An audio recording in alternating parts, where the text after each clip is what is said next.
Every person ever born and that has ever died will stand before Jesus. Marilyn Monroe, Billy Graham, Saddam Hussein, Babe Ruth, Genghis Khan, Malcolm X, General Patton, Hugh Hefner, Mother Teresa, Kurt Cobain, Elvis Presley, every political or religious leader, every farmer that never traveled out of his county, Botswanian people, Cape Verdean people, the Sunnis, Icelandic people, the Gypsies of Romania, Filipino people, every resident of every apartment building, and every person that lives on Country Club Lane.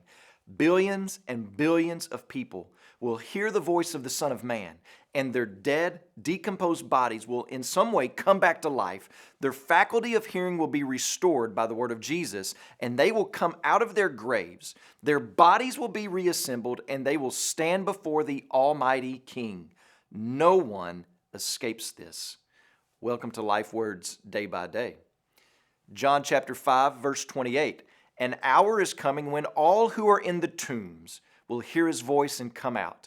Those who have done good to the resurrection of life, and those who have done evil to the resurrection of judgment. This really is a powerful passage of Scripture. Way back in John chapter 5, verse 17 and in verse 19, Jesus responds to the Jewish religious leaders' accusations by answering them in a unique way that's tucked down into the Greek language. The word for answer is not your common word for said or responded to. So it's not just that Jesus said these things or was responding to these statements by the religious leaders. The word used here is a rare word in the common everyday language of Greek. Its use was reserved for legal use or courtroom use. So get the scene. Even though they're in the temple, Jesus is treating this like a courtroom setting. Accusations of blasphemy have been made against Jesus, and now Jesus is giving his defense.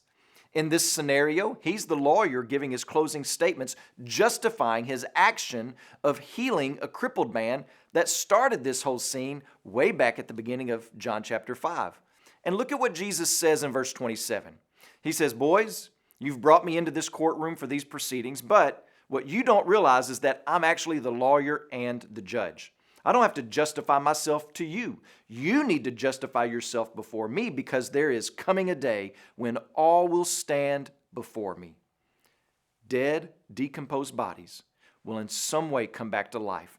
Their faculty of hearing will be restored by the word of Jesus, and they will come out of their graves. Their bodies will be reassembled, and they will stand before Almighty King. No one escapes this. Are you ready for that day? If you're a follower of Christ, I want you to pray with me for Pablo Munoz, our missionary in Chile. Also remember the Lingala Life Word broadcast that's heard in the Democratic Republic of Congo.